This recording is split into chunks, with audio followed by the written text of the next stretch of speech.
Salve, salve galera do terceiro ano C e terceiro ano D. Aqui estamos para mais uma aula de filosofia. Na aula de filosofia da semana, a gente fala sobre um teórico importante da filosofia moderna, que é o Immanuel Kant. Sobretudo, eu quero que a gente retorne à última aula, onde falamos, naquele vídeo gravado, sobre o iluminismo, sobre o despertar da razão. O ser humano, com o movimento iluminista, passa a utilizar a sua capacidade de raciocinar, de discernir o que é certo e o que é errado, sem precisar de uma instituição, uma doutrina ou uma pessoa estar apontando o caminho, estar dizendo o que é certo ou errado. Aqui falamos sobre a autonomia do ser humano, que desperta com a racionalidade. O Immanuel Kant, nesse texto, ele fala sobre isso, e ele fala sobre o esclarecimento. Então vejamos o texto. Esclarecimento é a saída do homem de sua menoridade, da qual ele próprio é culpado. A menoridade é a incapacidade de fazer uso de seu entendimento sem a direção de outro indivíduo. O homem é o próprio culpado dessa menoridade se a causa dela não se encontra na falta de entendimento, mas na falta de decisão e coragem de servir-se de si mesmo sem direção de outrem. Tem coragem de fazer uso de teu próprio entendimento? Tal é o lema do esclarecimento. A preguiça e a covardia são as causas pelas quais uma tão grande parte dos homens, depois que a natureza de há muito os libertou de uma condição estranha, continuem, no entanto, de bom grado, menores durante toda a vida.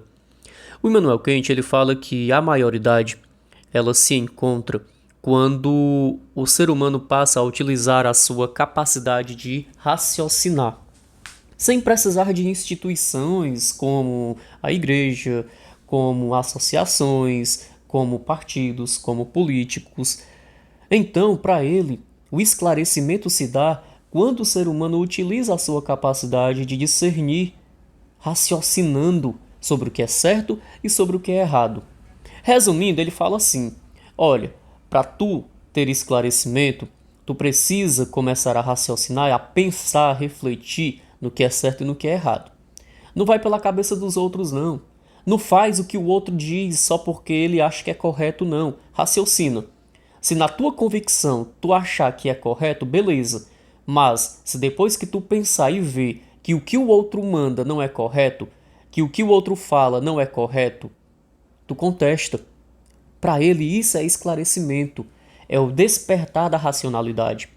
Então, no enunciado Kant fala: Kant destaca no texto o conceito de esclarecimento fundamental para a compreensão do texto filosófico da modernidade. Esclarecimento no sentido empregado por Kant representa. Então, o que seria o esclarecimento, né? Letra A. A reivindicação da autonomia da capacidade racional como expressão da maioridade é exatamente essa. Olha só, o Kant ele está querendo dizer com o texto que o ser humano só vai ser maior de idade, só vai conquistar a sua maioridade se ele utilizar a sua capacidade racional, se ele buscar a sua autonomia. O que é ser autônomo? Ser autônomo não é eu escutar os outros, é eu por mim mesmo utilizar o pensamento racional para saber o que é certo, o que é errado. Um exemplo que eu dou é de fake news, que é a notícia falsa. Muitas vezes as pessoas pegam uma informação e saem logo propagando, falando, postando, e nem averiguam, nem investigam se é certo ou errado, se é notícia falsa ou verdadeira. Então, o esclarecimento é isso, é buscar a autonomia da racionalidade. A resposta correta seria a nossa letra A, tá bom? Então, jovens, assim a gente finaliza a nossa correção. Fiquem atentos, fiquem com Deus e até uma próxima. Se sentirem dúvidas, em qualquer momento podem entrar em contato e mandar mensagem, tá? Até mais.